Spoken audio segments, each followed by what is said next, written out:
Yo, Sanjo Uchiha here, people, giving you my review on Boruto Naruto Next Generations episode 11. Um, this episode I liked. It really helped to push the plot forward.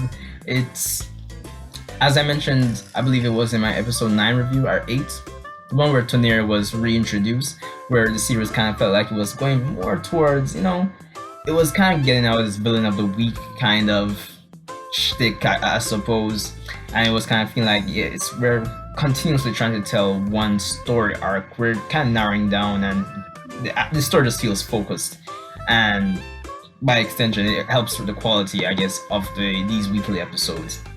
This was definitely one of these episodes because it really helped to basically propel the plot. So, picking up where this episode left, last week's episode left off, we get that the class president, she's in the hospital, and classmates are there.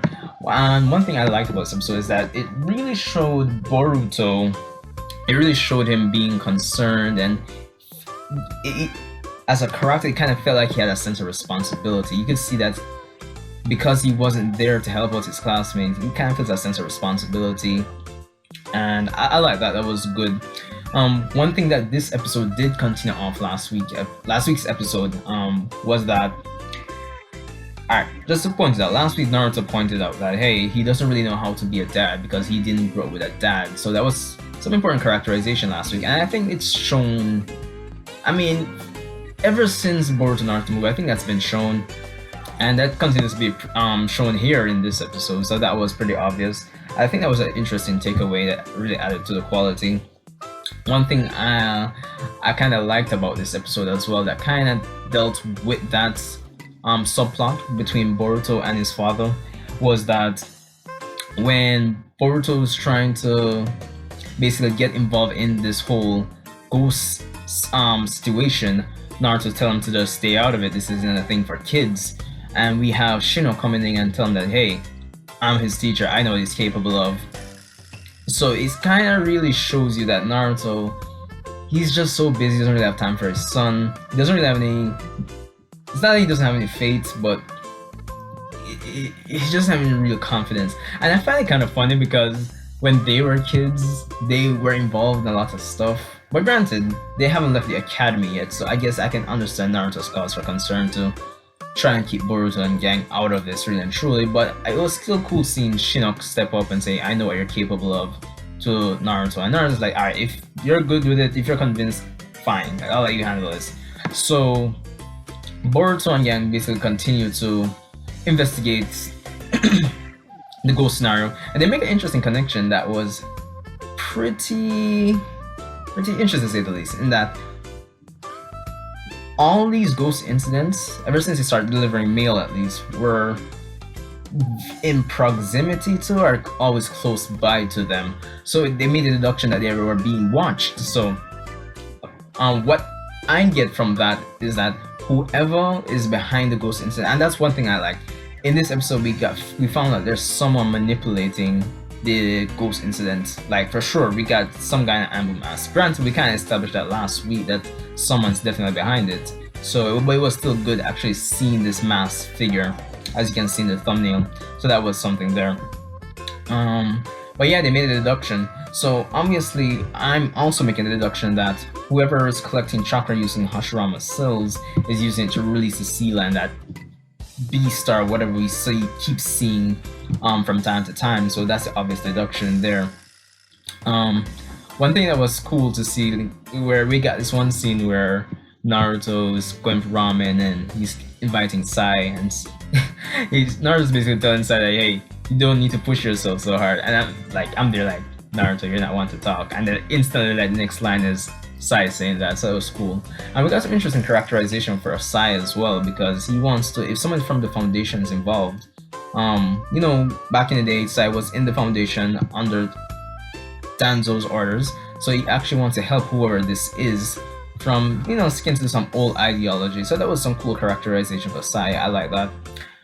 But towards the end, the latter half of this episode, we do have Boruto and gang, after deducing that they were probably being watched, and to kind of add on to my deduction is that whoever this masked person is, another masked man, but it's more like a case where he knows about Boruto's special eye power, so that would probably he's observed that Boruto might be the only one that can see him, so hence why he basically all the attacks are in proximity to Boruto, somewhere where Boruto's blind spot is in comparison to where he's at currently. So that's really and truly it.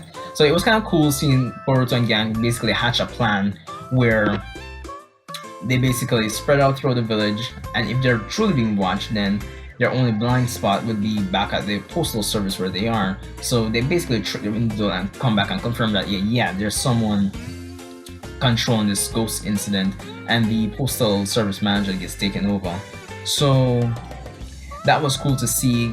Of course, towards the end of the episode, we do get that same beastly figure saying, hey, the door that was constructed or whatever by Hashirama, the negative chakra people helps to open it apparently.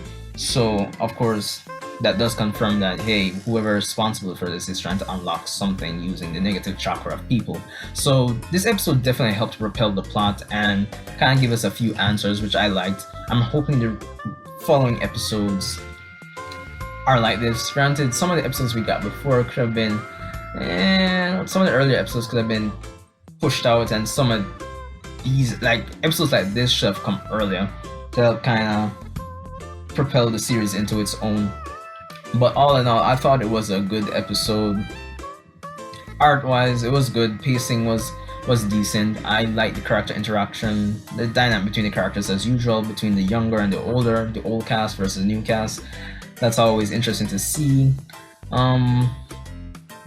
I'm hoping this is Boruto's story, but I'm hoping Naruto gets a good character arc in this. I mean, funny enough, it sounds strange to say considering that Naruto's quote-unquote portion of the series is over, but what I like is that his character still has room to grow from the fact that he still needs to learn how to be a father at the end of the day. So that's really and truly it.